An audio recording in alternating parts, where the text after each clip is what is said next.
pàcc bu njëkk bi prolongation ngeen bëgg mais boobu passé nañ ko nañ dem ci leneen politique la ñuy waxtaanee gannaaw ay jàmm laa mën a wax ca APR.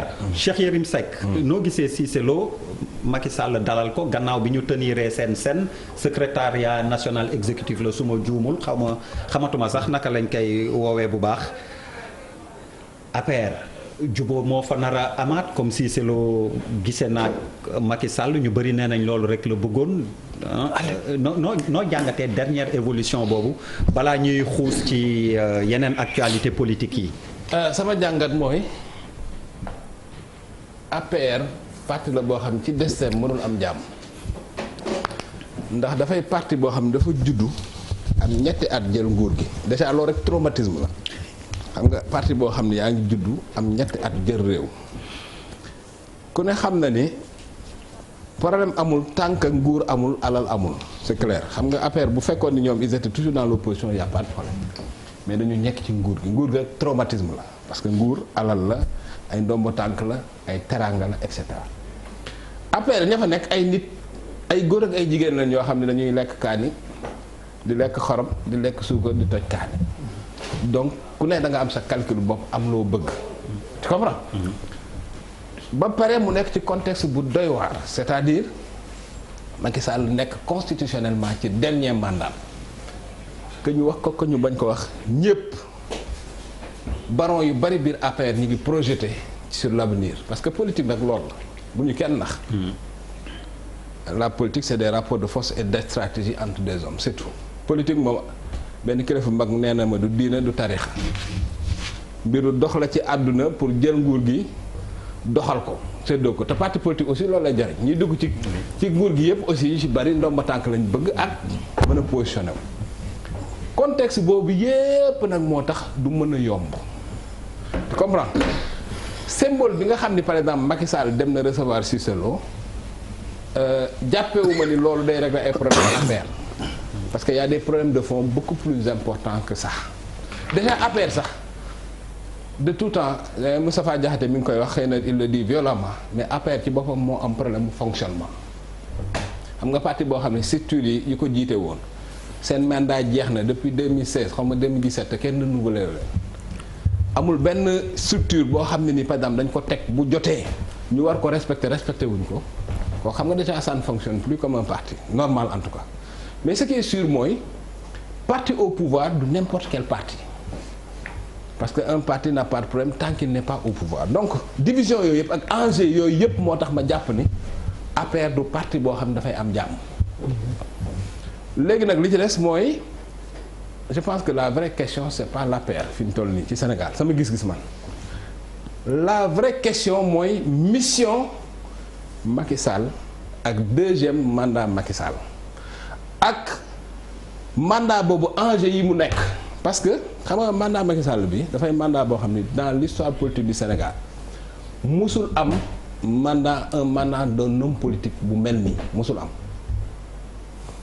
parce que mandat bi mooy mandat bi nga xam ni ci le Sénégal di récolter son premier baril de pétrole 2022 waaw ci prévision 2024 disons plus ou moins moo gën a juste mandat bi ci la le premier litre de gaz di génn Sénégal kooku du mandat bu ndaw mandat bi c'est un mandat boo xam ni Sénégal dafay quitter maanaam dañ doon nekk dans un pays boo xam ni da doon bricoler dem sur donc un pays pétrolier un pays important ci contexte boo xam ne aussi contexte bu particulier la parce que man damaa jàpp ni ñaari yoon rek ci histoire du Sénégal lañ mos a xam ni président bii fi nekk bu élection bii di ñëwee du présenté wu ñaari yoon la benn bi Ablaye Wade la mu bañ bii Macky Sall la mais loolu nag dafa am lu muy introduire ci politique. muy lan. mooy mandat la boo xam ne même président de la République xam nga dafa am lu mu wax le 31 décembre nit ñi dégg ñu ko mais c'est très important. daf ni mënuma fu ma nekk di wax ci affaire mandat parce que su ma ko waxee kenn du liggéey. xëy na ni mu ko waxee c'est maladroit mais c'est vrai. parce que politicien moo bindoo noonu. yow gëm nga ni débat boobu c'est un faux débat ou c'est pas à entretenir. non parce qu'il est évident que du ko def man li ma gëm. mooy li Macky Sall wax. c'est-à-dire réew mënta nekk éternellement ci campagne électorale. li ma gëm mooy problème mu mandat. problème mu keneen la war a doon mais warul nekk problème Macky Sall. oui moom loolu laa gëm c'est-à-dire problème Macky Sall mooy lan la war a def ci année yi di ñëw naka la mën a téye réew mi dans un contexte de menace terroriste parce que c'est très important il faut nit ñi xam ci ban environnement lañ nekk. xam nga li ma la dans un contexte boo xam ne réew yi ñu wër daanaka yépp jeex nañu. tu comprends. ak problème yi fa am. yow nga war a gérer enjeu bu mel ni pétrole xam nga américains yi bu ñu demee ba biir Irak di rey nga xam ni pétrole léegi dootul caaxaan xam nga ma donc pétrole ça va être de plus en plus violent adduna bi ni ñuy gérer pétrole donc nga war a nekk ci transition boobu nekk ci xeexu mandat guddeeg bëccëg alors que enjeux yi c'est des enjeux fondamentaux pour l'avenir du pays man je trouve que loolu du débat donc débat mooy lan moom Macky Sall en 2024 lan mooy nekk place am ci histoire du Sénégal naka lay réussir transition au Sénégal d'un pays agricole à un pays pétrolier naka la mën a léguer le pouvoir le Sénégal sain et sauf c'est-à-dire sain des menaces terroristes débarrassé des causes d'insécurité xam nga à un successeur boo xam ne dina mën a continuer histoire du réew kooku c'est des enjeux extrêmement lourds. tu comprends il faut nit ñi xam ni enjeux yi am Sénégal ni musul am depuis bi Sénégal existé ba léegi. ok may ñu rek ñu prononcé wu très rapidement ci le dernier fait comme ni ñuy wax politique de manière très large la ñuy waxtaanee mais li mujj am mooy li ñuy wax Cissé Lo mi nga xam ni gisee naa ak Macky Sall loolu ndax c'est la fin de la guérilla bi nga xam ni depuis boobu Cissé Lo mi ngi ko doon mënee Birima. j'avoue que déjà question bi rek ça me gêne. ça me gêne beaucoup man bokk naa ci war a gën nekk à l'aise pour wax ci parce que à 3 jours des élections Macky Cissé Lo lañ doon xeex ñëpp xam nañ loolu. xeex bu métti. mais donc war naa ci mën naa ci wax nekk à l'aise li ma xaw a gêné mooy wax dëgg yàlla. Macky Sall mooy sama xarit. mais mënuma comprendre Cissé Lo soxla Macky Sall mënu koo gis man Birima Ndiaye mënuma comprendre loolu très honnêtement en tout cas je suis pas d'accord. Cissé Lo bu soxlaa Macky Sall président la mën na ko soxla fii ak 10 jours 15 jours mu jafe mu ko bañ a gis mais war nañ mën a organiser ba mu war ko mën a gis parce que ñu baree ngi gis Macky Sall ñoo xam ne nag ba Macky Sall soxlaa ku ne ci wetam soxla ku mu war a àndal soxla nit ku ko war a taxaw gisul woon ñooñu Cissé Lo la gisoon c'est ça la vérité en tout cas man ça m'a fait plaisir que ñoom ñaar ñu retrouver wu nekk ma woon bokk naa ci ñi wax it ci comment ñi ma waxal yi wax na ñoom parce que bi ma déggee par exemple ci SN bi xaw ma ñu defoon ko jóg ne nañu dàq Cissé Lo dama triste gën a yërëm Macky Sall. du moom rek la wax. waaw may ma rek xam nga man wax dëgg yàlla teel laay waxee nag bokk naa ci ñi wax ak Macky Sall. mooy ça bokk naa ci ñi wax ak moom nag de wax dëgg yàlla. mais dama koy yërëm parce que parti boo gis mu daanu li may wax yéen ay politiciens ay journalistes ngeen.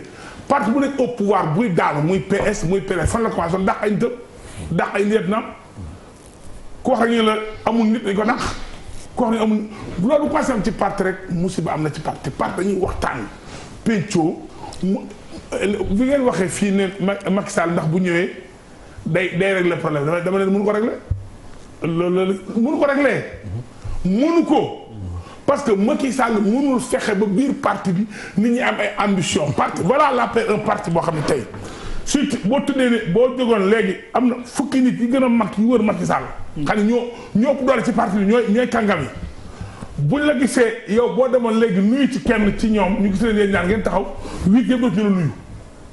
Ah bon? Mais c'est ça la vérité parti la boo xam dañu nekk autour du président mais cohésion bi war a am seen diggante autour de l'essentiel loolu nag man dama jàpp ni gore di la parce que ku fi nekk ci APR lu tax ngay tëgg sa dënd di tëgg sa dënn yëpp Macky Sall la ko jox nag réew bi ñuy fal Macky Sall lañ fal ngeen àndoon di xeex dans tous les partis du monde ku falandoo ak ñi nga àndoon di xeex bi méttee mais aussi buñ demee bañ naan ñi naan ay mandat bi nii ak mandat bi comme ni ko waxee mais man bokk naa ci ñi njëkk a wax ni waxu mandat ku ko wax da nga bëgg a yàq nguuru Macky Sall sëñ bi mandat du caaxaan Macky Sall dafa liggéey 2012 ba 2019 lu bon lu ne ñu jiñ ko ci réew mi lu ne ñu wax ni moo ko fi def muy liggéey rek mais nga yaakaar ne Sénégalais réunis Macky Sall parce que Macky Sall a de vestes rafet wala daal di non soo xam Macky Sall a travaillé.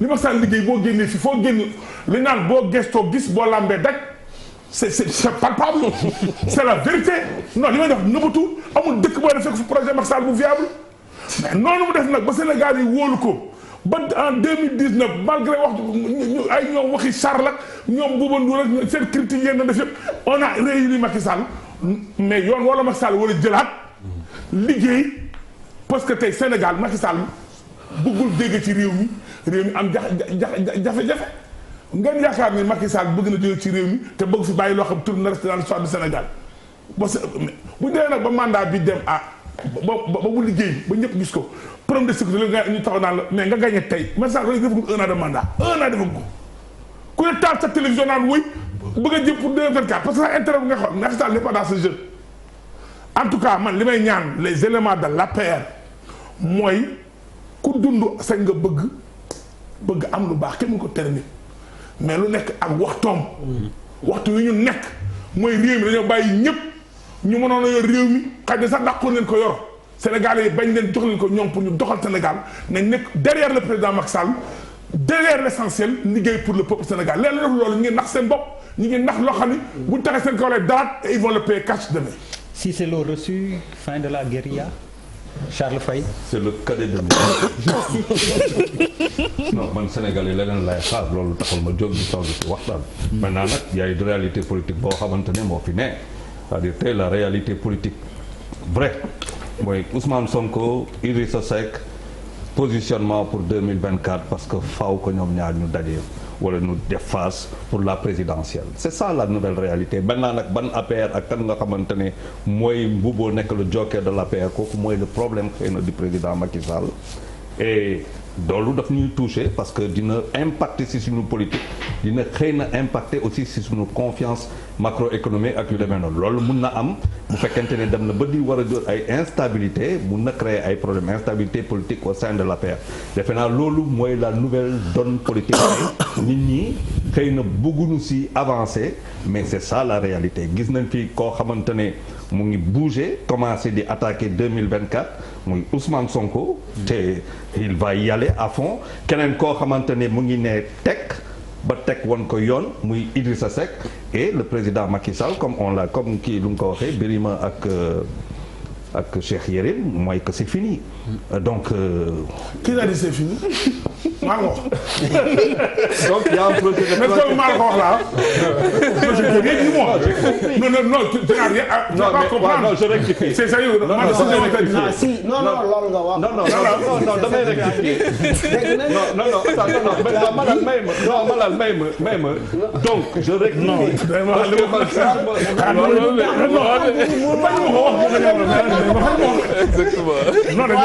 non dañ lay waxal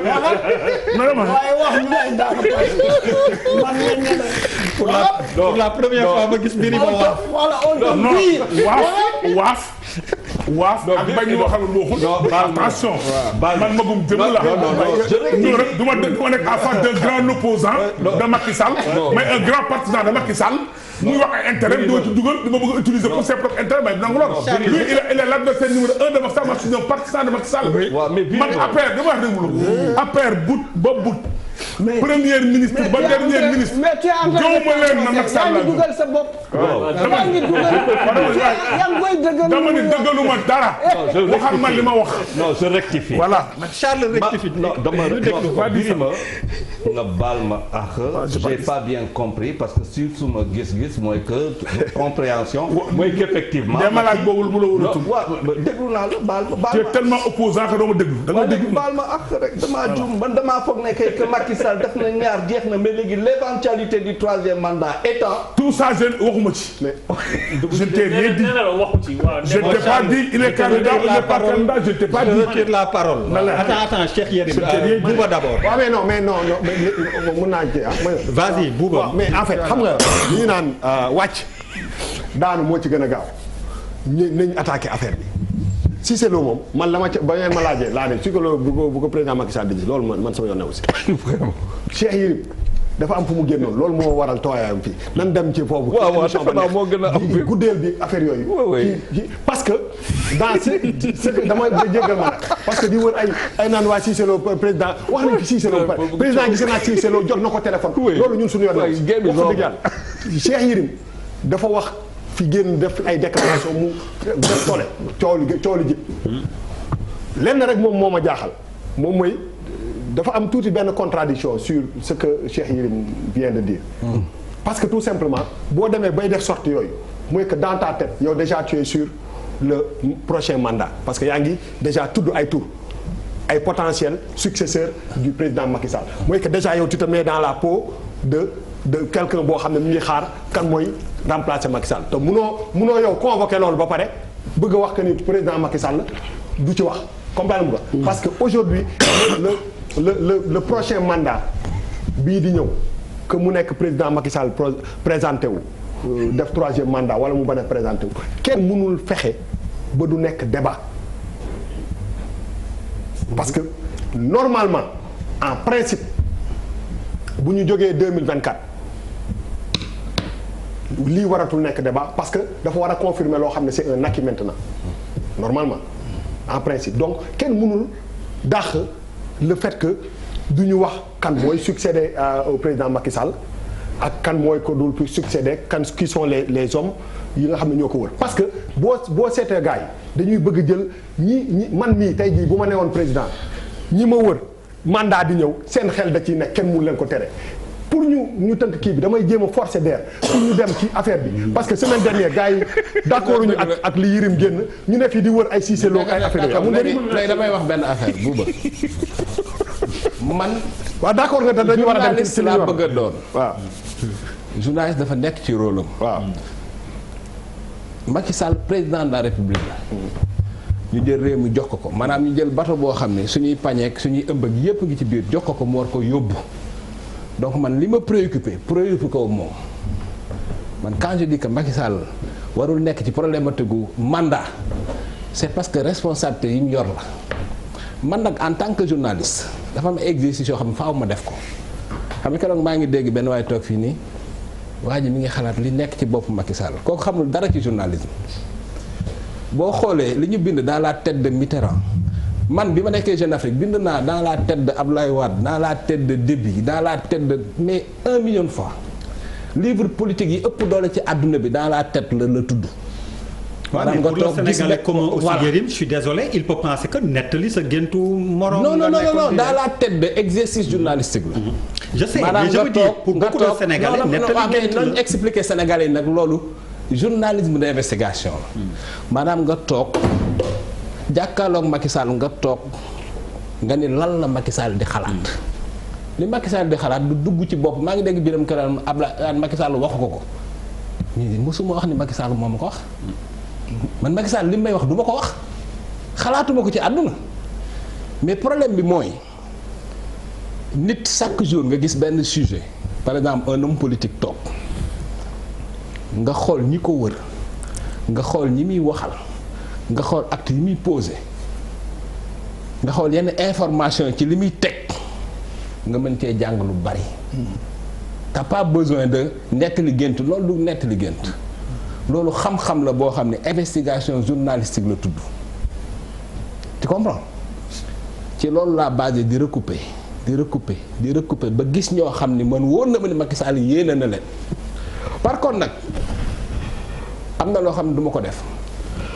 wax benn affaire ba pare di ko commentaire noonu dama ko def na mais par contre j'accepte parfaitement que ma wax benn affaire nit ñi am ci opinion xam nga ndax buuba c'est-à-dire loolu je l'accepte xam nga nit aussi mënoo nekk di gérer enjeu yu lourd comme man yi may gérer di wax yi may wax di dugg ci yenn affaires yi te nit ñi duñu réagir c'est-à-dire man j'accepte parfaitement ku nekk am na affaire même malal keroog mi ngi interpréter nii li ma metti mooy dama demal ci débat bi moo tax ma ñëw def buzz non malal wax na ko. si man ma ko wax. voilà kii gën ko prolongé. man ma ko wax. mais malal it wax na ko yéen ñaar ñëpp a ko wax. xoolal Birima kooku man j'accepte parfaitement xam nga man je vais t'expliquer une chose dama lay wax man lan moo ma ci boole. man au fait du ma journaliste. maa ngi dégg malal keroog naan Cheikh Yérim Seck dafa bëgg taxawee comme journaliste bi gën a rëy ci Sénégal bëgguma loolu. ça ne m'intéresse pas. non j'ai jamais dit ça. non li nga waxee noonu laa ko jàngee. il faut quand même réitérer. waaw non li ma comprendre. non li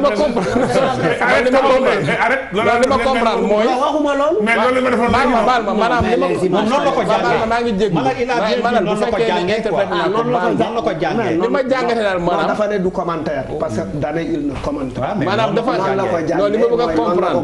su ko ma fait tout de suite la d'accord léegi malal bu fekkee ni waxewoo ko noonu garaawul amul problème. man définiruma sama bopp pour journaliste. parce que su ma bëggoon journaliste. bi ma amee bac damay dem defi 2 ans nekk journaliste. man dama def maîtrise de droit université Saint-Louis dem def DEA Paris 10. xam nga man ñaari affaire laa bëgg doon ci àdduna bi ñaari affaire rek ku sàggan laa ku bari bàkkaar laa mais jullit laa bëgg a doon. beneen bi ci topp mooy intellectuel laa bëgg a doon.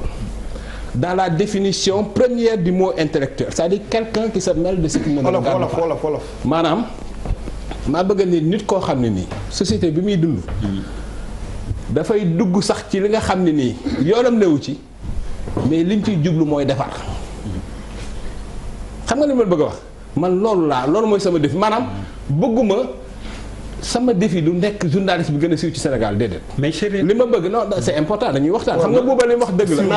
boo bëggee waxtaan da ngay teg ci kii mais xoolal nous ce qui nous intéresse comme ni Bouba wax mooy effectivement wax nga ay tur mais man par exemple ce qui m'interpelle mooy ñi nga waxul te ñu xam ni ñu légitime la ñu bëgg ñu wax ko wala ñu bañ ko wax wala nit ñaa ngi koy wax Amadou Ba Mimi Touré Aly Ngouille Ndiaye foo leen def ak ñeneen bien sûr là je ne suis pas exhaustif c'est ça non même ñi may wax néew ma la dañuy wax xam nga ñi may wax néew ma la dañuy wax Cheikh Yérim ñi ma lay wax waxuma la ne dañu wax man par exemple Aly Ngouille musuma ko dégg mu wax mais je le cite c'est ma responsabilité mais xam nga am na ñoo xam cité wu ma leen waaw parce que question bi ñu ma posé du question buy tourner ci ñi bëgg ñëpp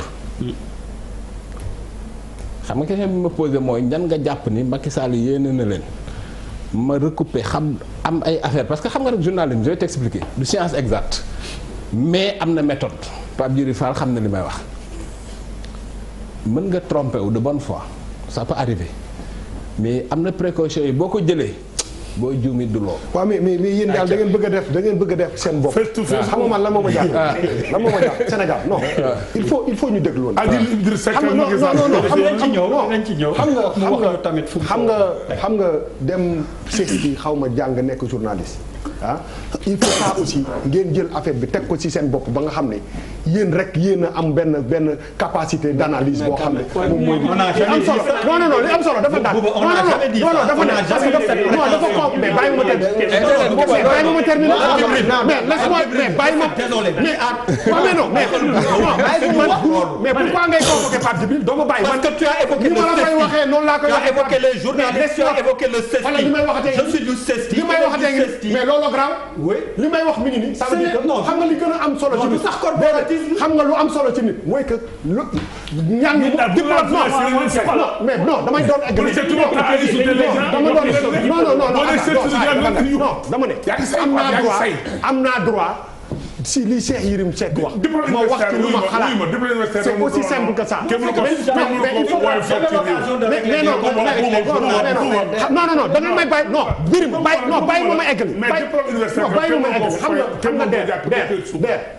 xam nga xam nga tey jii diplôme universitaire c'est du sérieux tey jii nii yow mi journaliste yow mi nga xam ne journaliste la comme le Sénégal tu es formé ci loolu moo tax nga toog fii di gérer débat bi am nga ay ci sa njàng lu la permettre loo xam ne man permettre parce que jànguma loolu mais doo ma dindil sama analyse Cheikh Yérim Seck ni mu wóole boppam xaw ma dafa dem France xaw ma dafa dem Italie dafa dem jàngi am diplôme noonu laa wóoloo sama bopp pour wax sama xalaat foofu laa ko tu il faut ñu dindi ñun ñi fi toog fi bëri na ay journalistes yu ñu man normalement bu doon journalistes yi rek nañu mettre en valeur waruma toog fi ma toog nii lu ne dégg naa ko fi producteur de musique la à la base du ma nangu Cheikh Yérim gën maa pertinent wala charte pourquoi dañuy wax ci mbirum réew mi nit bu waxee dara nit am na droit wax leneen nañ leen génn mbirum journaliste bi teg ko fële. Cheikh Yérim a sorti des noms et nañu fexe ba nga xam li fu mu ko wékk mais boo convoqué technique de journalisme que dafay yomb du affaire bi du loolu ay nit yuy xalaat la.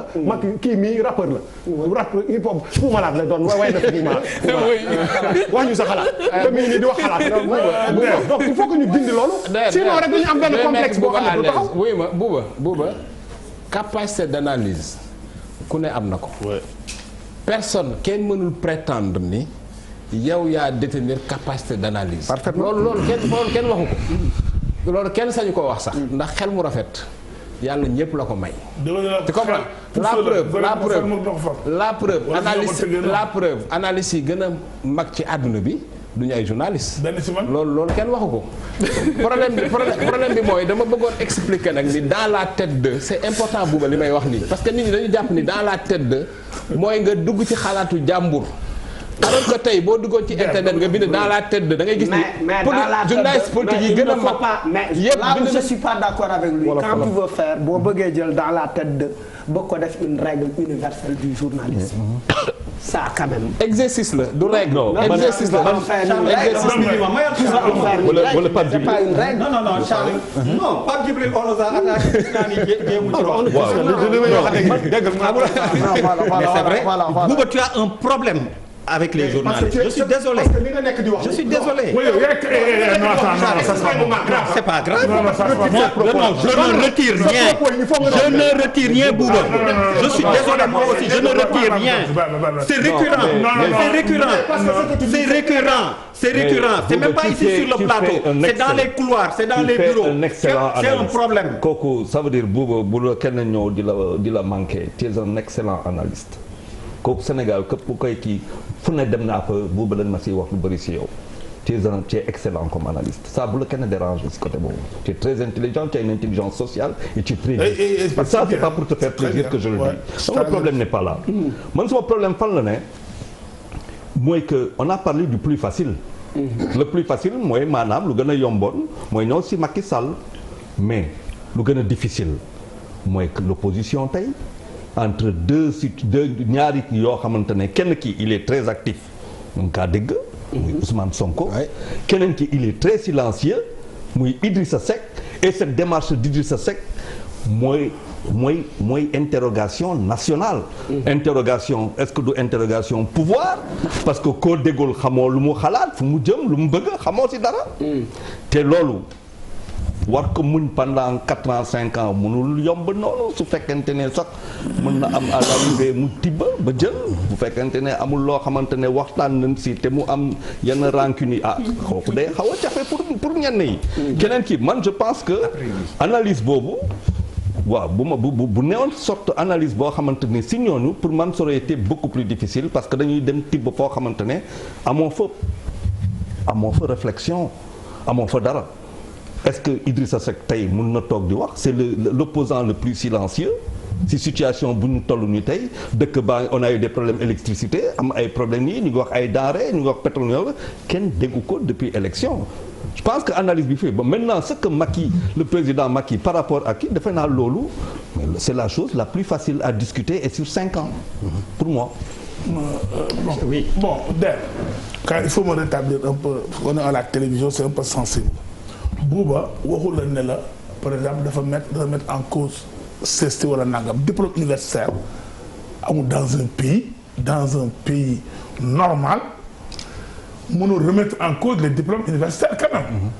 mi ngi mel nga taxaw naan un professeur d'université xamoo dara waxi dof la loolu mënul nekk xam waxi dof la loolu mënul nekk boo ne jaaxal un professeur d'université dafa xamoo dara dof nga on a wax loolu yow wax sa yaa wéru diplôme universitaire man mi liggéey université 27 ans nekk naa fi nekk fa étudiant xam université Gaston Berger balaa fa dugg fa ngay jàpp dugg fa xam faculté bi mu nekkoon commencé compliqué ak professeur yi gënoon a compliqué fa lañ nekkoon fa ngay jàpp réussir mais mënoo jël diplôme boobu def ko mën a kayit suukar booy sànni bu ma waxul sur la base des diplômes ou sur la base des lignes dana wax ne la comme ni war a waxee xel mu set gone na ko for pousse la gone na ko for boo doon wax na la mais loolu yow Cheikh yi wax ko avant-hier quand tu parlais de je ne sais pas benn waykat nga ne man du ma nangu waykat yi bu ñu aayee en matière de musique man aay naa en matière d'écrivain aay naa en matière nanga du ma nangu ñu mën a def adduna ensemble la journaliste nga Bouba homme de média la man ñi mootoo gën a am de média la mais du journaliste rek mooy nekk ci télé dama dans toutes les grandes télévisions au monde ñëpp gën a siiw gën fa fay dañu nekk ay journalistes donc mais quand yéen journalistes yi mun na chaque jour ngeen téye seen télévision téye seen rajo di critiquer les politiciens di critiquer les paysans te bu ne tuddee ngeen di commencé di say di pat pati arrêté ça non si da ngay say daan ay Pape Djibril ñoo gën a sësi man naa par on connaît donc vraiment c'est pas bien vraiment Djibonar rien dit de grave il a défendu ses idées et c'est bien mais Birima am na lu ma bëgg a yokk lu ndaw xel mu rafet ak xam-xam ñaari yëf la waaw du même je suis d'accord même ci l'islam dañ naan la l'islam du xam-xam xel mu rafet la tu comprends de la même façon journalisme du xel mu rafet xam-xam la mais pas au Sénégal am na yeneen ingénieur je sais voilà mi ngi ndorog gis nga ci politique science politique géopolitique yooyu yëpp xam-xam la du xel mu rafet loolu aussi c'est très important parce que dans un pays aussi il faut ñu respecter xam-xam xel mu rafet baax na trop mais xam-xam parce que expertise amul kenn ci àdduna ku mos a am xel mu rafet ba nekk expert amul expertise xam-xam la xam-xam jàng la ak gëstu li ma waxoon damay xam-xam jàng la ak gëstu ak tukki damay compléter c'est très important c'est bon xoolal on revient sur le sujet beneen bi des ba wàllu politique voilà on revient à la politique mais tout cas li nga doon wax ay li ma wax salaam wax naa leen ne leen tey bu réew jaxasoo ba tëju amatul buntu mu jaar borom xam-xam université lañ ko yóbbu pour génn xalaat bi su génnul université mooy dootu génnati bu Sénégal jaaxal ba tëj ñëpp jaaxal amatul buntu fu ñu jëm question bi université lañ ko yóbbu teg ko fa su fa génnewut bu fa solution génnul mooy solution dootu génn c'est ça un pays vraiment xam ne loolu. waaye nit a ngi dem ci école am ni jaase génn te xamul dara. waaw mais loolu ak bëri. am ni jaase ak am xam-xam bokkul. ak bëri bokkul. waaw même nag gën a am ñeeg seen li jaase dara amul. mais on va à la politique. n'est pas kii Cheikh Yérim Seck du ñëpp ñooy xëy nekk Cheikh Yérim Seck wala Charles Faye waaw ça c'est diplôme présomption de compétence la rek. diplôme encore une fois présomption de compétence. waaw même ma eggale maintenant ci wàllu politique bi nag. dama leen waxoon da ngeen di fàtte dama leen di woon débat wu succession Macky Sall mooy yéen fàtte Macky Sall voyagé ñi bindoon ne bu ñëwee rek la problème bi xam nga da ngeen ma laaj si may leen débat bi du jeex. fii ba 2024 débat bi du jeex. je le réitère.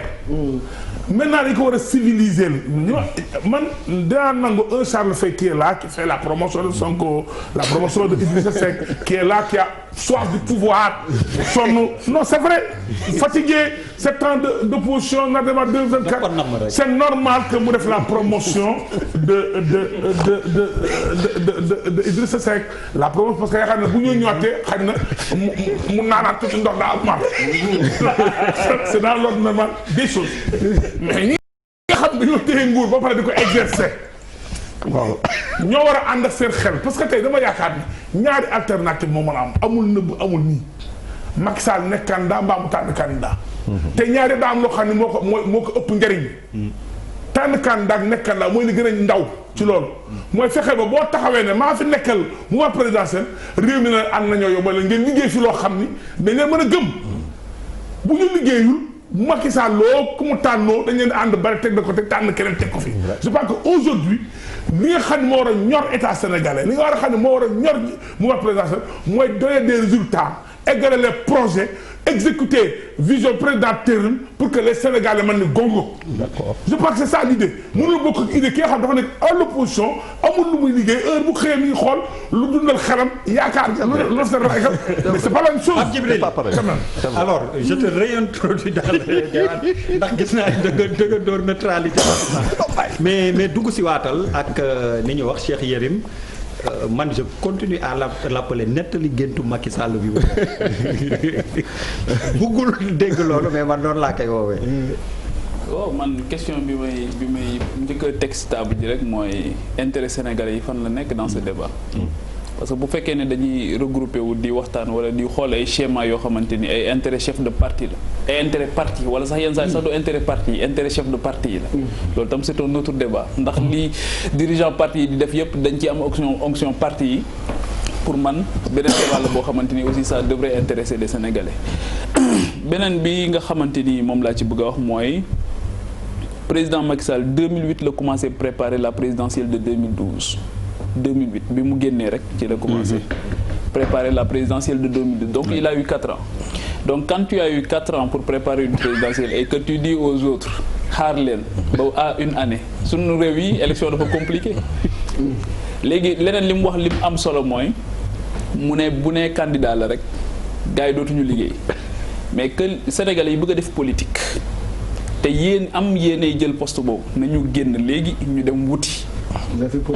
defi politique Sénégalais yi nga xamante ni ñoom fauteuil bi intéressé wu leen liggéeyal Sénégal moo leen ñor ñu tabb leen ci poste yooyu nga xamante ni dañuy liggéey parce que encore une fois ambition bi mu am mu tudde ko liggéeyal ëllëg loolu kuy xalaat fauteuil bi wala nekk ci ay schéma politique doo ko tal débat am na kuñ fi wax léegi ne président Macky Sall recevoir ko ñuy mer ak yooyu mais man tey jii dama doon sant yàlla trop ñoom Issa Bass ñi dem ñu recevoir leen c'est-à-dire am na Sénégalais yoo xam président dafa leen war a dalal parce que ñoom fi mu ne nii daanaka plateau yi la ñu am pour wax ñu dégg leen pour être audible il faut que ñu jël rajo yi takk rajo yi nekk ci rajo yi nekk ci télé yi les journalistes sont presque fatigués parce que tout le temps ils deviennent même des murs de lamentation képp kuy génn télé rek di wax képp kuy génn télé di wax professionnel des médias laa bëgg a wax nit ñi ñoo ngi lay woo jamono bu nekk naan la bëgg naa wax lii bëgg naa bi may dugg si fii léegi am na benn soxna bu ma interpellé naan ma ci sa kanam naan la sama doom ja nekk Maroc situation ba mu nekk man mi yenn saa yi man la ñuy woo ci dans un pays boo xamante ne nekkul Sénégal naan la nit dañu am ku dee fii dañu bëgg ñu rapatrier ko Sénégal qui a des problèmes donc les gens qui sont dans les secteurs névralgiques et qui ont des problèmes ont du mal à voir le ministre wala seen problème du réglé wu wala avoir le président mais donc ñi nga xam dañu nekk ci schéma yooyu bëgg a politique mais nañu génn dem conquérir le pouvoir dugg ci àll bi dem wuti daal di xam ne am na ñeenti at yoo xamante ni ñoo ngi ci seen kanam parce que élection présidentielle c'est lu sérieux la doo bàyyi ba ñaari léegi nag bu fekkee ne le président Macky Sall aussi dafa xalaat comme schéma Poutine ak Dimitri Medvedev là aussi il faut que gars yi teel a xam kan mooy Medvedev ñu identifier ko tout de suite ñeneen ñi daal di dem défi politique leneen li mooy tu as une idée c'est lui. Moi, bul wax ni c'est lui waaye bu ko indil problème. Non, puisque mon analyse puisque mon analyse de la dernière fois ci li Yirim wax neexu ko trop. Non parce que j'ai vu le commentaire. Non xam nga yow bàyyi mu déroulé au contraire. Non. Je vais essayer d'avoir une analyse beaucoup plus polie. Parce que quand même xam nga j'avais dit. waxal wolof xam nga dama ne woon. Cheikh Yirim dafa wax li parce que quand même lu mel ni Macky woo ay journalistes ku mel ni Cheikh Yirim ak turam ak dayoom kenn woowu ko ci. Donc pour susciter le débat pour bokk ci débat bi il a fallu que mu génne que diw la moo nekk ci xelu Macky wala diw. il a réussi. Oui, mais aujourd'hui c'est ce qu'il cherchait. moo waral invitation bi tey donc en fait ça me donne quelque part raison. bokk na ci coow leen place au cœur du débat mais pour avoir pour sama kii gën a am yar. peut-être parce que xëy na noonu ngeen ko bëggee. non mais tu peux être impertinent et tu as le droit. oui c'est ça. et c'est ça l'intelligence. waaw mais Charles da nga garaaw léegi man li ma bëgg a wax mooy. boo demee ba joxe ay tour man bu ma vicieux trop je vais dire que xëy na da nga ñu bëgg a wax ni Macky puisque tànn na ay successeur am mooy Macky kon donc du laaj troisième mandat. Oui, c'est une lecture. loolu laa la bëgg a. mais c'est presque ce que j'avais dit. D'accord bon man li ma xalaat non damay répondre li ma xalaat ci loolu man lu leer la ci man. problème mandat bi pour man. constitution bi réglé na ko te Macky Sall wax na ko au moins 3-4 fois. non c'est important mon frère c'est très important. wax xam nga Ablaye Wade problème bi mu amoon yëpp lan moo ko indoon. maa waxoon waxeet. tu comprends. xam nga constitution bi c'est clair président commentaire na ko plusieurs fois. bi mu ko mujjee commentaire mooy débat 31 décembre bële passé. boobu maa ngi fa woon mais xam nga nag Malal aussi boo ma nee bañ a nekk ci débat man xam nga ñaata chef d'état laa interviewé man sama àdduna. non parce que des fois aussi xam nga non dafa am yoo xam ni malheureusement boo ko waxee ci télé. nit ñi mën nañu ko jàppee neneen. donc bu ko wax garaawul bu ko wax xam nga dafay bref nañ bañ a dugg ci détail yi grave mais li am solo mooy pour man Macky Sall pudeur. ak bëgg a sauver mandaam moo tax am na yoo xam ne mënu ko wax. mais li ma xam ci moom tuuti. parce que attention mën nañu dénier yëpp lépp Macky Sall ba mu des intelligence ak sens de l'analyse ak xam politique ak xam fi mu jëm ak xam li mën a nekk ak li mënul nekk. waaw ne serait-ce pour ça parce que il est quand même ingénieur de formation. te ñuy waxtaan ak Macky Sall yëpp assurer am na lu ñuy jàpp ci moom. compte tenu yooyu yëpp bu ma ko compiler ak yi muy compter yoo tax ma gëm ni Macky Sall en 2024 day dem yoonam. man loolu laa gëm. jusqu'à la preuve du contraire. maintenant nag politique moo demee noonu. analyse xam nga journalisme dafa am ce qu'on appelle ci journalisme les chicaneries politiciennes mooy lan mooy nga toog xool politique xool ni muy doxee. nga gëstu ci xool ci wax ci xam nga man émission boobu lan moo tax ma def ko. parce que dama gis Idrissa Seck mi ngi toog ay weer waxul dara. ma gis loolu. waaw ma gis ni famille Wade ak Macky Sall maanaam ñoom ñaar gisee nañ Massalikul Jinaan ba ci yàgg rupture am Wade Abdoulaye bokkul ci dialogue bi maanaam y a beaucoup de faits qui se passaient boo xam ne il fallait faire le point pour les Sénégalais. xam nga la donc débat bi ñëw ba. et puis mu doon contexte boo xam ne président def interview aussi. taxaw ni Dauphin mi ngi nekk ci biir géej. ñu pose ma question boobu. moo wax ci dama ci xalaat. mais question de Bouba wuyul. voilà Yérim xam nga tamit. quand même njaacaar nga. aay nga kan aay nga. non Yérim tu es fort quand même. donc soo waxee. du nit yi du ñu kii noonu rek dañu naan Yérim lu mu wund.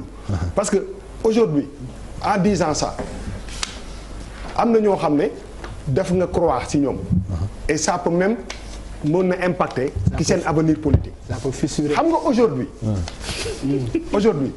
man mën nga ne c'est le journaliste moom moo def benn liggéeyam dans la tête wala dans la peau de d'accord. mais man gëm naa ni. c'est beaucoup plus profond man sama perception. xam nga lu tax quand Cheikh Yérim Seck sort Abdoulaye Daouda Diallo. Cheikh Omar Anne. Matar Cissé. Mansour Faye. ñooñu la génne. tey jii boo demoon di Sénégalais ci biti nga ne leen kan mooy successeur potentiel bu Macky Sall ku nekk koo xam ne peut-être nekkul ci yow ci niveau d'information bi nga nekk du ci génn Amadou Ba du ci génn Mimi Touré du ci génn na keneen est-ce que stratégiquement loolu nga wax aussi. impacté wul ñooñu ci seen avenir politique est-ce que de benn commentaire bu mel noonu rek mais aujourd'hui boo cité wul ñooñu est-ce que tu ne poses pas un problème fondamental ci biir succession wu Macky Sall. voilà léegi une réponse xaaral ma wax la Bouba. amul xam nga li la bëgg a wan li la gën a war a wan ni amul benn calcul. émission boobu laa jël Aïssatou Diop Fall Aïssatou Diop moo ma woo.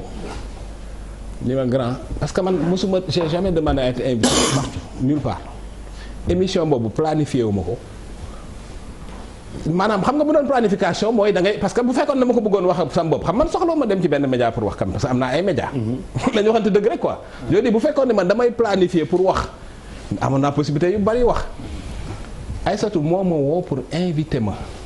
oui mais ça n'aura pas le même retentissement. C'est quand même différent. ça dépend ba pare loolu répondre sama question. waaw mais Malal baal ma explique non c'est important. xam nga looy planifier. boo amee loo bëgg a wax parce que dafa am objectif booy rechercher. da koy planifier. xam nga yow man yàlla def na bu ma bëggee wax peut-être am na ñoo xam ne su ma leen woowee mën naa wax. mais wowuma kenn dañ maa woo pour ma wax. waaw. tu comprends. donc loolu ça veut dire beaucoup de choses. et puis Bouba man sama liggéey awma ci planification honnêtement parce que awma calcul au fait je te le dis droit dans les yeux man awma calcul ci politique xam nga des fois ñu ni Cheikh Yérim Seck voilà Macky Sall la faral et cetera waa Sonko yi xëy suba di la saaga ci internet bi tout le temps. waaw mais 2 jours après mais Bouba parce que répondre sama question. waaw mais da nga ma poser question da nga may déglu. mais fi ngay jaar moo sori. non fi may jaar dafa am rapport logique ak li ma lay wax waxantuwuma. waaw ayca.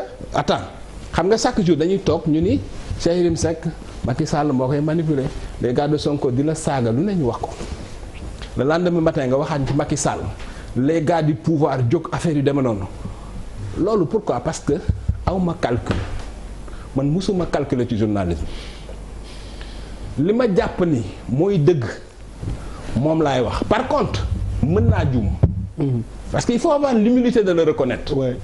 Parce que man dañ may informer des fois mu am yu xew yoo xam ne du ma ko fekkee. source mën na ma manipuler. et je peux me tromper de bonne foi. mën naa juum de bonne foi mais xoolal. musuma wax loo xam ne nii sama aqulaay taala gaw ma ni lii dëgg la.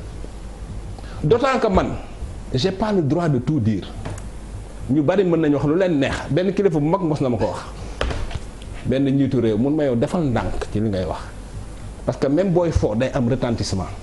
donc man Bouba am na yoo xam ne sañuma ko moo tax lu ma wax dama ko gëm waxuma nag lu ma wax dëgg la mais lu ma wax am na fu ma ko teg. mais par contre awma calcul xam nga su ma amoon calcul nan laay def mais Bouba ñii bind ay livre ci ay chef d'état di gérer seen carrière mais li ñu def ak ñoo ma ko dàq bu ma neexoon man. su ma neexoon Macky Sall defal na ma defal non c'est important. non c'est que c'est important. question bi yow sa promotion bopp rek man dama ne. ah mais yaa ma laaj. s'il te plaît yaa ma laaj. en 10 ans ça. mais yaa ma laaj. répondre sama question. aw ma calcul. aw ma calcul. répondre sama question. calcul ma nga damay calcul. àll yéen yàlla moom dëgg nag. ni Cheikh Yérim amee liberté wax li mu xalaat li ñu xalaat. Cheikh Yérim bi ngay wax ci tout face to face. da ngaa meroon pouvoir bi. mais meru mooy. bàyyil ba mu pare. da ngaa meroon di sànni xeer. ci biir wax bi nga am ñoo bëgg a ren di am ñoo bëgg ñu dund. man su dee daanaka nekk mu ci biti. maintenant entre temps ay connexion am na ak ñooñu peut-être ay yeneen connexion am na de gauche à droite nga changé d'avis. c'est ça la vérité. da ngaa bari xarit. mooy sama réponse waaw dëgg la. Cheikh Yérim da ngaa bari xarit ci biir nguuru Macky Sall. léeg-léeg nga réeroo ak ñoom. may ma rek waaye bàyyi ko mu wax bu léeg-léeg nga réeroo ak ñoom comme ñëpp. man léeg-léeg ma réeroo ak ay nit léeg-léeg damay réeroo ak ay nit loolu yëpp la. léeg-léeg nga réeroo ak ñoom léeg-léeg nga jubóog ñoom c'est dans l'ordre normal des choses. te loolu c'est très normal doo journaliste bu ndaw may ma rek may ma doo journaliste bu ndaw. en Afrique c'est grave. ci journaliste yi gën a mag ci Afrique nga bokk. jaay ma la c'est la vérité. cette kàddu day jouer. qu'on le veuille ou non mën naa fara yow. comme mën naa bañ a fara yow mën naa la. mais loolu déggoon ma bu wax kon ñuy politique mënoo tere ñu bañ laa c'est rétroviseur ñu bàyyi la ci. ñu la bàyyi ngay kii nii rek de. en tout cas jamono ja nga doon wax. na nga mer Cheikh Yérim ma doon wax. ak tey. ba nga jàkkaarloo Aïssa Diop Fall. ak tey. ak Cheikh Yérim mii am na différence bu. est-ce que mën naa wax. waaw bien sûr. xam nga politicien nga te gis naa analyse bi ngay def parce que yow yaa ngi ci combine politicien effectivement li nga wax dëgg la nguuru Macky Sall dam ta am ay xarit yu bari am na xarit yu bari xam man ak ñoo leen bokk am na c'est la vérité. mais sama xarit bi njëkk sax ci nguuru Macky Sall mooy président Macky Sall parce que sama grand frère la te je l'assume xam nga man du ma journaliste yoo xam da ngay yow ci suuf non j'ai dit que dama ko wax télé yëpp dégg ko Macky Sall li ma defal ko sama jabar bi ma nekkee prison tax na sama mag la quel que soit ce qui advienne parce que man nag xalal kenn mënu ma defal ci àdduna lu ma amul mais kenn du ma defal lu ma fàtte te Macky Sall daf ma defal jàmm tu comprends donc sama mag la quel que soit les et puis loolu du ma ko wax ci suuf de ci biti laa koy wax ñëpp dégg ko Abdoulaye li mu ma defaloon bi mu nekkee pouvoir sax tuuti laa ko wax parce que daf doon nuru leneen mais bi mu génnee pouvoir bi wax naa ko parce que nit da ngay il faut juste mais xoolal yow Birima tu es suffisamment bien placé pour xam ni quelles que soient mes amitiés man j'ai un rapport à la vérité parce que risque yu bari man attends mënoon na ma ci bañ a fekk ah xam nga baax li ma la bëgg a wax man yu bari mënoon na ma ci bañ a fekk quoi au fait des fois sax je me demande ce que de quoi je me mêle. tu sais Mbaye Jacques Diop mos na ma ko wax un jour ñu ànd fekk Abdoulaye Wade doon jëli benn prix c'est important li may wax nii Adam bi sur le plan politique ndeysaan sama papa la di sama xarit. ñu ànd dem di jëli benn prix Abdoulaye Wade sur les droits de l'homme Mbaye Jacques ne ma mais Yérim man kaa man ñu daal sama jarbaat da nga xaw a sob quoi. parce que ma yow xoolal paa bi ni mu la bëggee te dañ ni buur bëgg la xaw ma nga bëgg buur bu bëgg la mais yow chaque jour ngay nekk di génne information di wax lu ci sa yoon mais yow daal sama jarbaat bi xam nga ne donc man je pouvais ne pas me mêler. mais man xam nga la laa gëm. xam nga la laa gëm moi je suis pas d'accord. non dafa nànk rek dama lay xam nga la laa gëm boo nekkee ci réew dama lay wax lan mooy sama sensu engagement buuba man par exemple. journalisme ak analyse li ma ci dugal lenn kese la.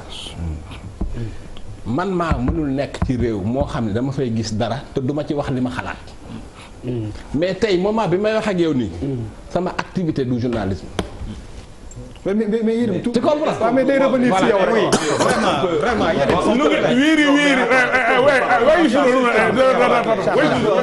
wiiri jaari ndaare sawa ñi ngi ndaari rek maa ngi ndaari la ñu ne xam nga lax li wax mooy da ngeen a meroon Sénégal ñaara fi nekk boo meree sànni xeer bu neexee nga ñu raay mais loolu fi nekk Cheikh Yérim mënoo dindi ni moomoo sa bopp da ngaa bari xarit. ok c'est bon maintenant man xam naa ne meroon na.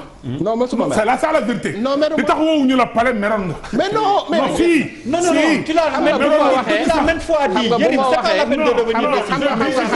xam nga léegi s'il te plaît mais tu l'as dit une fois dégg nañ la. et puis Charles à toi Yérim s'il te plaît déglu Charles.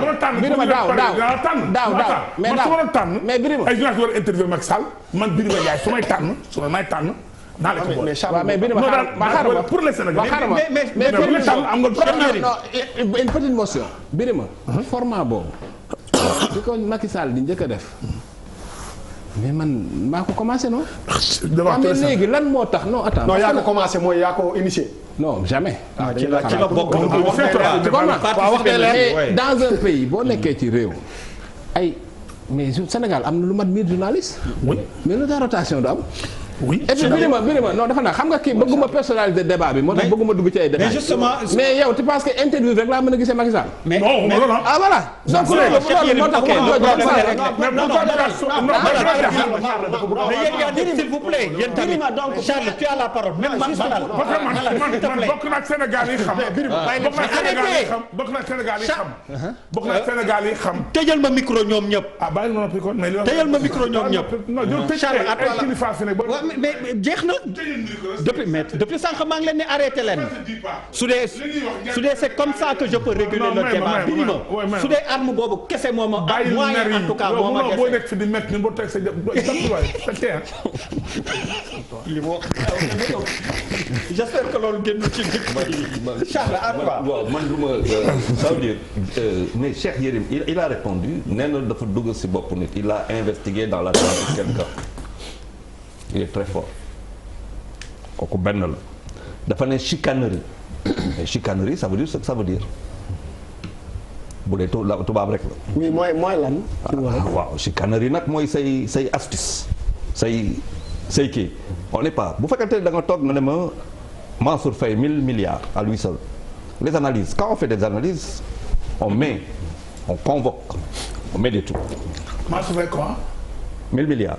le budget bu ñu jëlee lépp c'est-à-dire moi j'aurais compris si benn analyse quand on convoque des gens maanaam woo ay nit ma teg lii si kaw table nii par rapport à lu mu yor il a des budgets de guerre pour pouvoir aller à une présidentielle en 2024 parce que nous sommes journalistes. Oui non mais je veux dire quand je fais une analyse je dis les choses. du ma toog rek du ma nekk à la superficielle damaa dem ba si biir. ku si nekk mën na la ak loo munti am bu fekkente ne yaa ngi fii ba 2024 ci kaw loolu lu nga yor budget de guerre la. et donc par rapport à ça ñeneen ñoo xamante ne par rapport à budget yoo yorul mais bien entendu munoo xeex tey boo yoree pétrole gaz ak fu mu toll nii ak fu ñu jëm mais bu fekkente ne tu as une ambition présidentielle te ñu jàpp la pour yóbbu la mais tu seras difficilement concurrent bu doy waar ngay doon. si biir appareil la donc moi j'aurais attendu si biir affaire bi ñu dem ba si biir ci biir exploitation de l'analyse même ñu analyser teg ay affaire teg ko ci kaw table bi là où je reste sur quand même deux problématiques mooy benn da nga ne le président est un fin analyste nga convoquer la constitution boo xamante ne dafa ne clairement qu'un président de la République est élu pour un mandat de 5 ans nul ne peut faire 2 mandats consécutifs. Plus de 2 mandats consécutifs. deux mandats consécutifs. Plus de 2 mandats consécutifs. waaw ñu dem c'est exactement c'est kaw affaire boobu que ay juriste man duma juriste que ay juriste sensiblement près en 2012 conseil constitutionnel taxaw ne président Abdoulaye Wade mun na def 3e mandat bi de manière sous-entendue et c'est peut-être loo xamante ne ce n'est pas tellement clair mooy indi et c'est là que j'attends aussi que journalistes yi tant que da nga poser benn question par rapport aux Sénégalais est-ce que ñu ngi leen di dimbali mais comment se fait-il que ñu nekk ci benn dëkk ou quand même nit ñi nga toog le 31 décembre am message à la nation war a wax à la nation jël caporaliser toute la presse sénégalaise pratiquement tous les plateaux de télévision sur la question du 3e mandat nga xool 15 millions de Sénégalais nga waaf. Comment waaf. nga waaf il faut dire les choses président waxul mais moi je dis j'assume ce que je dis. lan la wax. waaw yow da ngaa far. bàyyi non faruma yow da ngaa faree. waaw damaa far kay. waaw tu es envoyé par des gens ici. des groupes. tout le monde le sait. da bàyyi ñu wax. waaw mais Birima. non li mu wax c'est très grave. mais attends laisse-moi waaw man aw ma problème nga tontu encore que kenn yónniwu ma vraiment quoi kenn yónniwu ma. dans un groupe. waaw encore que je suis dans aucun groupe. loolu baax na Charles n'insiste pas. non déet. non n'insiste pas. dafa am loo xamante ne il faut nga leer. maa ko wax et j'assume. waaw mais assume la. nëbbatuuma làqatuuma. mais di nga wax groupe ba di nga wax sénégalais yi groupe ba de xam nga ko. ban groupe. di nga wax sénégalais yi mais problème bi du loolu dama ne bu fekkente ne. le problème du 3e mandat jusqu'au chef de l'État mu am koo xamante ne boo bokkee si moom boo ko waxee mu dàq la. yow fii sànq laa fi wax nga waaf yow tam. wax jaar nii ne ma waxuma ko donc ñu toll fii nga xamante ne ñu toog fii non mais loolu mooy dëgg ci ñu toog fii mënuñu toog di wax sénégalais que j'en ai fini avec un mandat pour la seule et simple raison parce que dafa am constitution boo xamante ne moom laa woote sénégalais yi le 16 mars 2016 ma woote sénégalais yi pour ñu dem voter référendum boobu fekk on a dépensé de l'argent quand même pour voter référendum boobu ñu dem voter référendum bi tey ñu ñoo ngay toog on ne peut pas me regarder moi sénégalais avoir du respect pour moi pour me dire que j'en ai fini avec mais man je suis du côté de la vérité man s'il y a un groupe boo xamante ne moo ma tax a jóg c'est le côté vérité la parce que bu dee Macky Sall bii dem pouvoir en 2012 bu dee ñu ko fal man Gaston Madera ak Charles Faye lu ma si def xam ñu bëri def. on a compris voilà ça c'est la vérité historique. waaw mais de l'opposition léegi kii bi nag ñu naan su léegi beneen jàngat ci li Yérim wax sous-entendu bi parce que man sama jàngat bi njëkk ci li Yérim wax mooy que président Macky Sall ak Amadou Ba ça va pas loolu laa ci jàng ak Mimi Touré ça va pas. c'est ma lecture parce que en réalité. lan moo. ça va très bien. waaw mais non mais biir ma doo ma dégg ma wax. waaw mais man maay wax bàyyi ma wax ni may wax. dama ne mais non waaw après nga wax li la wóor mais may ma wax li may wax. dama ne ci li Cheikh Yérim Seck wax. li Youssou Ndour naan les waxul man les waxul bi laa convoqué quand aujourd'hui nga génn nga cité nit yooyu man li may njëkk xalaat mooy te noonu ñu bëri nañ ci de kon de président Macky Sall ak Amadou Ba ak Mimi Touré ak ñoom it seen wóoluwu leen parce que c'est ce que ça veut dire en réalité mooy que ñi mu wóolu dëggantaan ñooñu bokkuñu ci te loolu li tax affaire bi def tole li tax sorti yërëm bi gars yi wax ci ñi mu tuddul ñoo tax pas ñi mu tudd rek te loolu il faut que ñu taxaw ci. Merci. Non, xaaral. C'est vrai que tu as beaucoup parlé. S'il te plaît, je reviens à toi. Non, tu as beaucoup parlé. Malal, effectivement, waxul lu bari. Il demande la parole de ça. bu ñu xóotalee Et après, tu prends la parole, y a pas de bu ñu xóotalee un peu analyse bi ci sa non-participation à la conférence ou je sais pas, à la déclaration. bu ñu ko xóotalee. boo ko xóotalee peut-être ñu déglu la li nga wax. mer na xëy na et cetera loolu c'est très relatif mais mun nañ ne également que xëy na Macky dafa doon bañ subjectivité ci question yi parce que jege na ko parce que ku la jege du la laaj.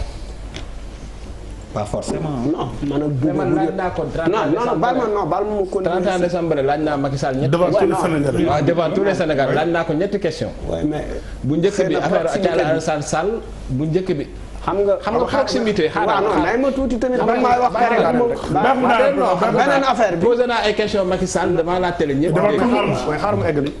beneen affaire bi bu ñu taxawee ci ñeenti tour yi kan la encore on a parlé de Matar Cissé. Abdoulaye Daouda Diallo Cheikh Omar Anne Mansour Faye ci sénégalais yi presque ñetti ñi ils sont très impopulaires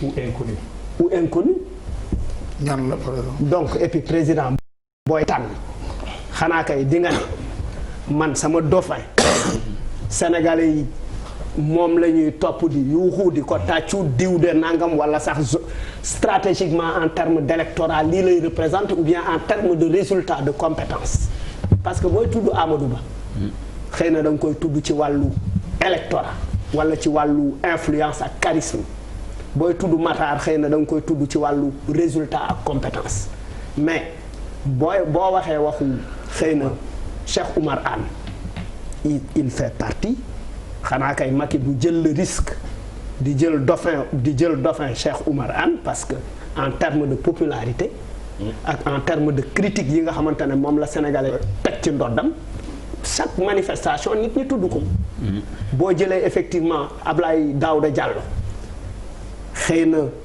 mën na def résultat mais amul xorom te c'est des éléments peut-être ay détails la mais c'est des éléments très importants dans l'analyse ci analyse éléments yu am solo la c'est-à-dire moom moo tax li mu wax mooy li nga wax dafay c'est-à-dire ñi ñu tuddul c'est-à-dire en fait c'était même stratégique de sa part est-ce qu'il n'a pas été la bouche de Macky Sall est-ce qu'il n'a pas été effectivement est-ce que la caisse de résonance ok yow avant ngay kii rek juste préciser bi ni ma pour comme Charles s'il te plaît hein est-ce que non attends s'il te plaît pour Mansour Faye quand même ça a été soulevé il a 3% quand même du budget ce n'est pas 25% c'est 101 milliards, 4 hein.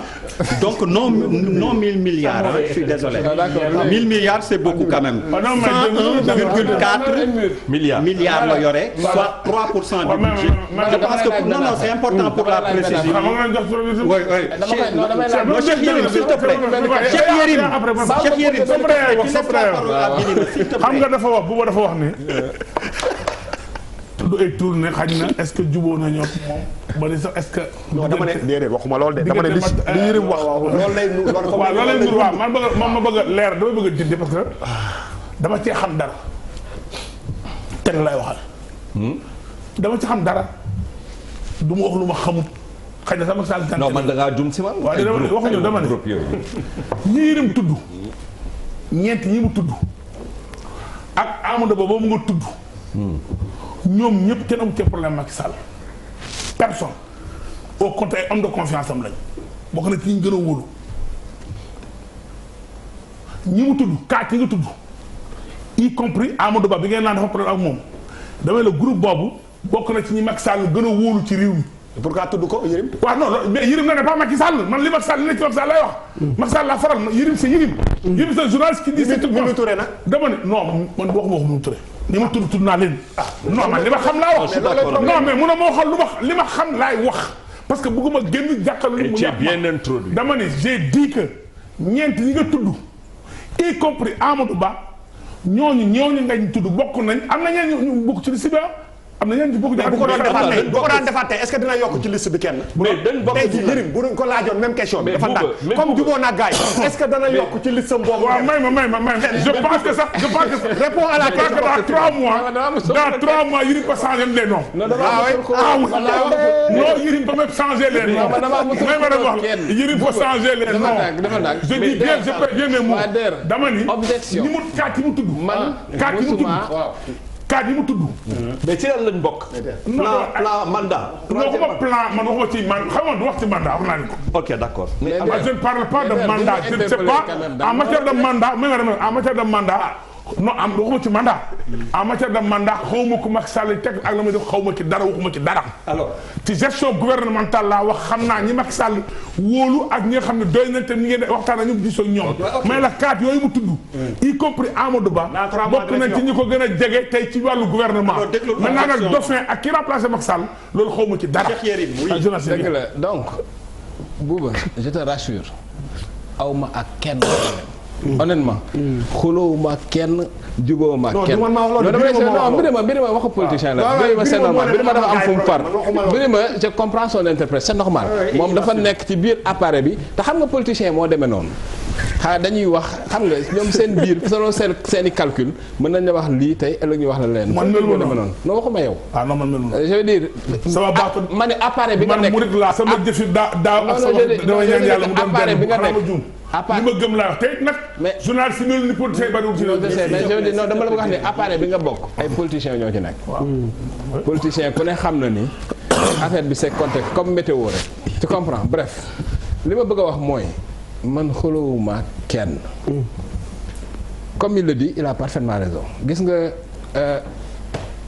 journaliste nit la bu nekk ci société bi am ay xarit am ñu muy gën a waxal am ñu mu gën a jegeel am ñoo xam ne du gisante ñoom du wax ak ñoom àdduna noonu la tëdd tu comprends donc ci régime Macky Sall am naa fa ay xarit ci opposition bi am naa fa ay xarit c'est normal mais loolu laa wax du influencer sama jugement parce que gëwuma loolu par contre manal boo ne ñi ñu tudd amuñu xorom mais Abdou Diouf bi ko Senghor di jox réew mi mais ñëpp dañu woon moo fi gën a ñàkk xorom xam nga lañ doon wax yow mu tey la doon wax donc affaire bi xam nga affaire succession xam nga lan la joxe wu ko élection du affaire ku am xorom du élection la ko joxe ak ku amul xorom xam nga problème bi lan la waaw man xaaral ma wax la rek non c'est très différent je t'explique xam nga xoolal par exemple le gars de Dos Santos bi muy dem ki mu jox nguur gi mais ko kenn mësu ko calculer ci dara parce que c'est un gars boo xam ni il était dans son petit coin et cetera donc xam nga affaire boobu rapport de fidélité la ku nekk ak ki la doy du ay affaire kii am na xorom kii amul xorom du loolu mais en tout cas man sans commentaire le choix des Sénégalais aussi non ce que je veux dire non xoolal le choix des Sénégalais Macky Sall du nekk président pendant 12 ans di sànni nguur gi loolu amul kenn ku koy def ci àdduna il le fera jamais. voilà sànni góor gi. lan mooy choix des Sénégalais pourquoi mu war a toog ci góor gi pendant 12 ans. non mais c'est grave non mais c'est grave. mais pourquoi mu war a sànni choix des Sénégalais. mais ça veut dire. non Sénégalais ñooy tànn mais sañ na. non defal na non Charles. amul kenn ci àdduna. non mais je parle non li muy wax. en fait li may wax Charles comprendre li ma bëgg a wax. dama la bëgg a wax ni li muy wax mooy. Sénégalais ñooy tànn mais moom ci boppam. au niveau du parti. voilà xoolal moom ci boppam Charles. déglu baax li ma la bëgg a wax dama ne la. ki Macky Sall tànn Sénégalais ñooy tànn. c'est ça mais Macky Sall du toog 12 ans sànni nguur gi. dina jéem a def ay pexe xool ki gën a am profil ci kéem mu jox ko jéem ko ngemb pour mu jot nguur gi. ah oui c'est juste. voilà alors mooy yoon. mais naa la leen liste bi par rapport ak li Birima doon wax. parce que xam nga tamit wax tam ci biir plateau ngay leer parce que Birima nee na depuis boobu ak léegi affaire bi changé na. liste bi changé na wala leneen personne. non man du ma xam nga dama la wax benn affaire man du ma wax benn affaire di ko commentaire encore une fois man li ma wax. mooy li nga xam ne moom laa jàpp te am na fu ma ko teg. mais par contre nag commentaire ñëw di commentaire sur les commentaires loolu du ma ko def. Cheikh Yérim on avance un peu Charles s'il vous plaît. on exactement fa laa bëgg a jëm Idrissa Seck le mutisme la bon noppeem gi pour yow c'est une bonne stratégie wala. est-ce que c'est une bonne stratégie man de. parce que évoqué nga tamit que mi ngi waxtaan ak Macky Sall. gaw ma ni noppi c'est une stratégie ci politique xam nga lu tax. parce que pendant que mu bàyyi terrain bi Sonko mi nga xam ni mooy troisième mi ngi koy occupé te c'est la nature à horreur du vide. te sénégalais yi nag kii wax seen i soxla. di dox seen i soxla. di métti lu leen métti. ëllëg bu ñuy tànn kooku la ñuy tànn. donc man jàpp ma ni loolu stratégie politique bu baax la. alors nga ni mi ngi waxtaan tamit ak Macky Sall. encore une fois Der waxoon naa la ko man li ma la wax du ma ko soo bëggee commenter. def ak moom face to face nga dem def ak moom voilà face to li ma la wax du ma ko Bouba, tu commenter. vois ce que je dis mais de daal toi. mais ah daal mais vous êtes à jàkkaarloo. mënoo jël affaire bi moom Toi, tu peux poser des questions. Moi, man mi animé non débat, yow waroo je ne peux pas poser de questions. normalement distribuer parole moo la non tu waaw normalement. Alors, alors Wade taxé na ñenn tamit opposant dealer. Wade nee na opposant yi ay dealer la génne ci boppam Front National de Résistance. waaw non xam nga nag man j'aime bien Abdoulaye Wade xam nga loolu moom tu sais que moi j'aime bien Abdoulaye Wade parce que dama mën a politique. man nga wax lu ne. mais daa mën politique te li mu ànd li muy song xam nga Wade day politique mais moom moo jàngal opposition bi dañuy def fi mu ne nii moo leen ko jàngal. Abdoulaye Wade code électoral bi liggéey depuis des années presque 15 ans Abdoulaye da ko def boog Abdou Diouf ñuy diisoo di gisee guddi di gisee bëccëg di waxtaan. di doon benn ba pare bokk sax gouvernement. loolu andi code électoral bi nga xam ne moom la ñuy doxal ba bisu tey ji.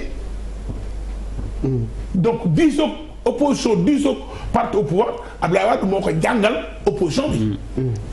moo ndax bu ñu wax mënuñu wax démocratie ci réew mi génn ci tur Abdoulaye Wade au contraire mooy père démocrate ndax enfin ñi xeex démocratie ci réew mi ci la bokk. mais loolu amul diisoo boobu amul.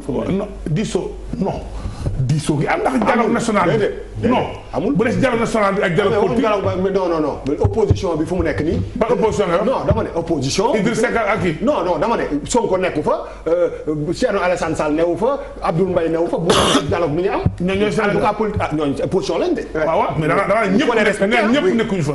non ni nga waxee moo baax nekkatu fa. waaw non mais ni nga waxee moo baax da nga ñëpp nekkuñu fa ñëpp nekkuñu fa nga wax mais am nañu fa nekk. li ma d'accord par contre xëy na waxoon ko mooy que Idrissa Seck ngi diil ak Macky Sall loolu pour moi amul sens. Idrissa Seck la gën a xam ni Macky Sall du ko tegal pouvoir bi sur un plateau d'argent daf kaa jël réew mi Macky Sall bu soñoon pouvoir présidentiel mooy gagné 2024. Idrissa il va gagner le pouvoir. Maintenant mën nañu waxtaan ci critères yi ñu demee élection loolu wax naa leen keroog fii ne la réew mu amul guerre civile am fa. bu waxtaan amul processus électoral bu ko waxtaanul xeex. te bu ñu jëlee benn code électoral da ci def élection Abdou Diouf félicité Abdoulaye Wade le lendemain matin à 10h Abdoulaye Wade félicité Macky Sall à 21h ou 22h nga dem à 2019 de 3 jours ñuy xaar conseil cour d'appel gën résultat kenn d'accord ci ça se voit que la ngeen defar mu commencé périmer. laaj na waxtaanaat ba mu fa mu tolloon mu ñëwaat fa. donc réew moo toll foo xam ne il faut que politiciens yi waxtaan pour xam yan critères yi élection deuxièmement. conditions yi ñu demee daaw élection municipale yi. dafay fekk ñëpp. da nga taxaw 40 si nga doon jëlandoo da ngay mujjoon génne benn loi bi ci lan am nga droit jël 5 rek ba jël yëpp jël 5 rek te loo xam nga loolu rafetul ndax ba nga ñëw war a jël 5. gis 7 personnes yoo xam ne xam nga seen i dirigeants. te bëgg a woteel ñu lay jël 5 ñu lay poser problème. donc yooyu yëpp dañ ko war a waxtaanee. pour mën a dem élection yu leer yu transparent je pense que lu grand amul ci réew mi dialogue dafa baax ci réew. parce que démocratie bi egsi fi dialogue moo tax mu egsi fi. moi je pense que ñëpp war dem ci dialogue bi waxtaan pour l'intérêt de la nation sénégalaise. Yérim doo ñëw ba dem affaire bi jeex na parti Birima bi nag foog ñu wax ci PS tamit ban ëllëg nga fa gis. avenir au PS dirigé actuellement par Aminata Mbengue Ndiaye qui assure l'intérim de complètement le concept de l'émission quand même. quand même ah. dafa face to face rek moo gën. on fait partie de l'émission. Yérim dama la laaj. est-ce que je peux avoir ta réponse.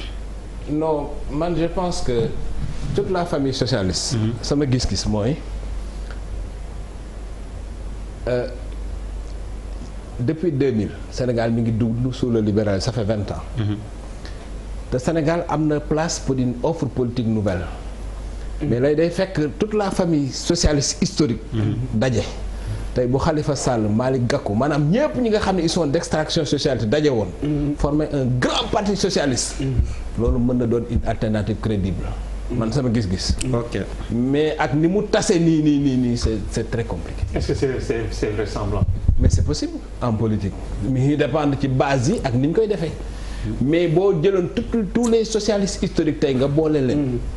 Robert Sagna Sékou Touré maanaam tous ceux qui sont d'extraction nga def un vrai parti socialiste de gauche mën na nekk alternative man sama gis-gis. sa parti la munoo ci bañ a wax. waaw xam nga sama parti bëgguma ci wax pour le moment parce que dama Aminata Mbengue dañ ko fal daal maa ngi koy ñaanal mu am ndam mais dama ci commencé gis yoo xam ni ci yuuxu laa jëm te comme yuuxoo gu ma damay xaar mu gën a leer mais ci yuuxu laa jëm moom. parce que li ma gis mu koy doxal ni ànduguma ci. ànduma ci la ma dégg ñu ngi koy murmurer bu naree am ñu toj yi fi ñu ko nangu. lan la ñuy murmurer. non dama ne daa jàpp naa daal ñoragul. waaw mais waaw man daal comme dama caa bokk. vraiment Birima yow dañ ñoo yeb quoi. Birima yow da nga yeb Sénégalais yi quoi. yow Birima mënuloo taxaw fii bu ñu nee président Macky Sall nga jël affaire bi yenn ko. bu ñu nee PS nga jël affaire bi yenn ko mais tu te prends pour qui? tu penses que non mënoo ngarale ni nit ki aussi dafa am fooy fat. bu ñu waxee parti socialiste tey parti socialiste liñ ci war a wax kenn dama ci war a àddu. parti socialiste bi li ko waroon dundal suuxat ko mu renouvelé wu mooy que ñu bàyyi nit ñi am ambition gàddu parti bi ñu dem opposé wu def ni parti socialiste dafa seey biir APR depuis 2012 c'est ça la réalité. te tant que poste yaa ngi foofu am na ñu am ambition biir parti ñu ko am biir ambition parti socialiste ñu dëgër Khalifa Sall mi ngi fi. pare boo buggee parti buy dund rek. mais jox ko kii na nga xam ne war na ko mën a porter te porter wuñ ko. donc aujourd'hui waaw mais non même bu ci bokk. ma ne li tax mu bokk ma ne ay ambition moo tax bokkatul parti socialiste. gese Malick Gakou ay ambition moo tax bokkatul AFP moo tax AFP c'est bi APR c'est la réalité. ñooñu nekkoon ay jeunes nekk ay numéro 2. yeewu suba. mais dañu bëgg a seen mbokk ak président Macky Sall génération. mais ñooñu tey jii nii bu ñu nekkatul ci parti yooyu c'est parce que seen ambition moo leen ko teg. mais nag mënoo nekk APR nekk PS. je me prends pour qui. bu dul dafa la poser question bu leer et pertinent. je me prends pour qui. bu tuddee Macky Sall ma yanu bu tuddee Parti Socialiste ma yanu. mais je me prends pour un militant de Parti Socialiste membre du mouvement présidentiel qui a élu Macky Sall au suffrage universel mettre que devant le Sénégal muy gouverner. oui. je me prends pour quelqu'un qui a élu Macky Sall en 2012. mais APR nga gën a jege. dama ne loolu c'est votre point de vue. ah non parce que loolu la ñu. dama ne yow bu ma taxaw wax. dama ne fi nga far kay leer na. yow nee nga léegi sa parti dafa seey ci biir affaire yaa ngi wax. dëgg la yaa ngi wax. kon dégg nga c'est votre point de vue wax la. Bouba tu as toujours attaqué le parti socialiste. tu as toujours attaqué Ousmane Tanor Dieng devant tous les Sénégalais. tu as toujours attaqué tu as toujours attaqué le parti socialiste. tu as toujours attaqué. mais je dis ce que je pense. non mais rek mais donc il faut dama la parti socialiste bokkuloo fa. dama lay demander devant les Sénégalais nga jéem a laajte nan lay demee. déedéet damay parce que yow yaa ñuy imposer. kan ak kan la ñuy àndal ak ku dul àndal da ngay def analyse comme ni Cheikh Yérim def analyse Khalifa Sall dafa rek suñu biir am lu mu gëm di ko doxal ñun ñu am lu ko gëm lu ñu gëm di ko doxal. dafa am ambition ngeen dàq ko. waaw dama ne loolu rek la may ma wax dama dafa am ambition. il faut respecter les gens. Bouba amul leneen. Bouba dina ñu nekk parti socialiste ñoo la gën a nekk des hommes de valeur.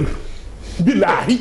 non ça il faut pas. ñoo la gën a nekk des hommes de valeur. non ça il faut. Waru leen sous-estimer à ce point. non faut respecter les gens. mais il faut pas dire ça dama ne il faut respecter les militants du parti socialiste. on les respecte. non ils ne respectent pas. te bu taxee naan ay dañoo jaay seen bopp jaam dafa nekk foofu. non xanaa moo xam luy jaay boobu jaay ñu il faut qu'il soit correct. non dafa da ngay correct. dama ne dañoo bokk ci parti politique. en 2012 devant les Sénégalais ñun ñu wax ne bu ñu demee élection bu ñu gagné wul dañuy ànd ak opposition bi avancé. ñu dem Macky Sall jël premier ñëw ànd ak moom. ñu bokk gagné ndoo Macky Sall invité ñu pour ñu gouverner ensemble ñu accepté ko di gouverner ensemble. li doon jaaxal Sénégalais yi xam nga lan la woon mooy ànd ak Macky Sall gouverner de 2012 jusqu'à 2019 ñu taxaw ne ko tekki woon dara bàyyi nañ la dañuy wax loolu yëpp jàmm. gis nga ànd ak moom su ko